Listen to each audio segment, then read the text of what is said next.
Hello, my lovelies. How are you? I'm here to talk about world building today.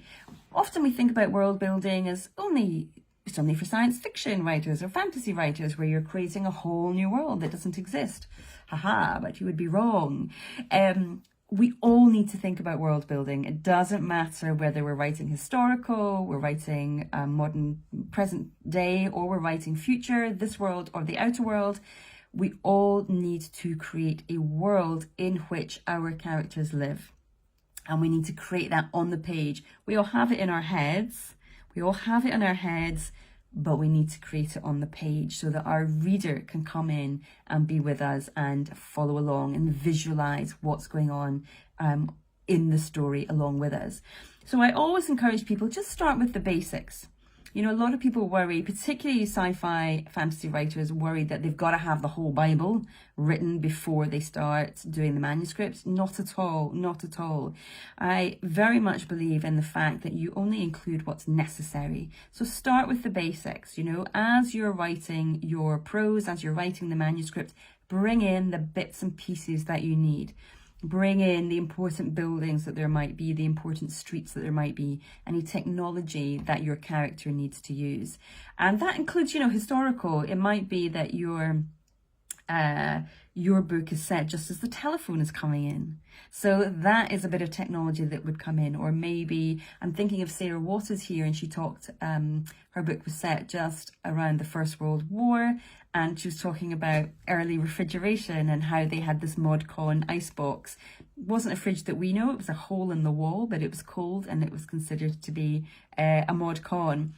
But equally, if you're writing something that is futuristic and you have this wonderful idea for some technology that can do something magical, then you bring that in as and when your character needs it. Don't just bring it in for the sake of it. Don't tell your reader about it because you've thought of it and it's really exciting and you want them to know about it. Only bring in the basics as and when you need them.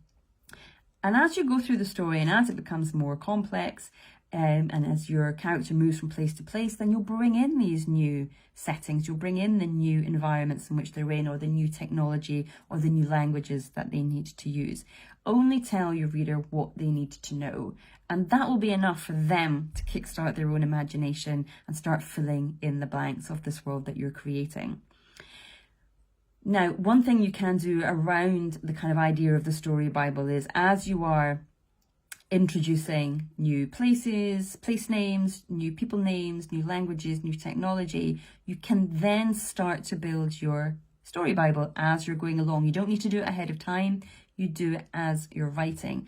And what that is great for, and this is wonderful for all of us actually, and I encourage you to do it for your characters, your character names, what your characters look like. Eye color and hair color are things I forget all the time. So I always have a character list and I write down their name, if it's relevant, their job, where they live, how old they are, their eye color and their hair color for sure, because I always forget that.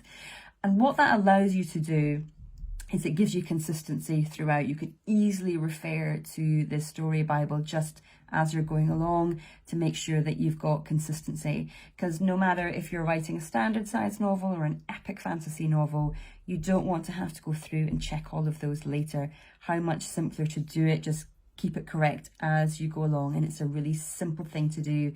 Quick look at your story Bible, back into the prose you go. You don't need to take time out. You don't need to research it. You don't need to get distracted. You still keep on writing, but you get that consistency.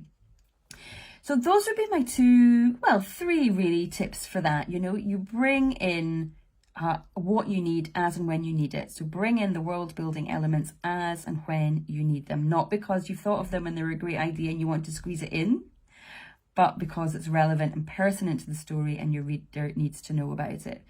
And as you're going along and doing that, you build your story Bible alongside it so that you remember your characters' names, their hair color, their eye color, where they come from, anything else that is relevant to the story and that your reader needs to know.